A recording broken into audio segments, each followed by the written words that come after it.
How you been, Clark? I'm terrific, Rich. Great to visit with you. How are you doing? Sounds like you're in good form. Well, you know what? I just get excited seeing performances like that, even though it destroyed my bracket. Just seeing performances like that in games like that last night. Yeah. What's the hottest shooting night you ever had? Do you ever have a Ryan Klein type night, Clark?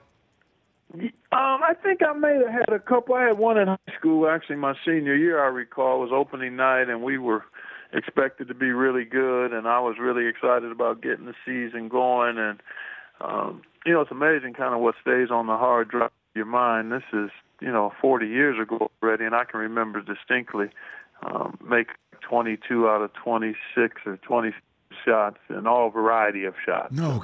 Just floaters, jumpers. I mean, it was just one of those nights, man. They don't come along a bunch, but when they do, they kind of stick in your memory. And that was amazing. I mean, the step back three to tie the game at 80 that we just replayed right there too, Clark. How dangerous is Purdue, do you think, in the long run here?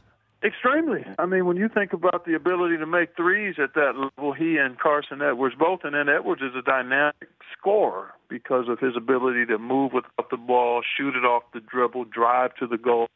He was uncharacteristically poor from the foul line. That was the only issue with that game. I mean, there were 31 missed free throws between the teams, Rich.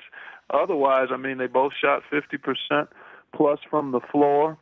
Made 27 threes between them on 55 attempts and low turnover games. So then the missed free throws, which actually added to some of the drama and excitement, quite honestly, as we went to the extra session. But it was a really exciting game, the comeback from 18 down, the three-point shooting. I think there was a time in that game, and I'd have to go back and watch it, but I think 7 or 8 baskets in a row that were made were threes between the two teams. I mean, Admiral Schofield, Lamonte Turner on the Tennessee side, and then obviously Klein was in another zone. I mean, he had 22, and then he made 7 of 10 total. But it was really fantastic to watch how those teams went at it down the stretch. Do you think Carson Edwards was, in fact, fouled in the corner for three? I do. The initial look at it head-on to Carson, I thought Lamonte had done a nice job of challenging without fouling.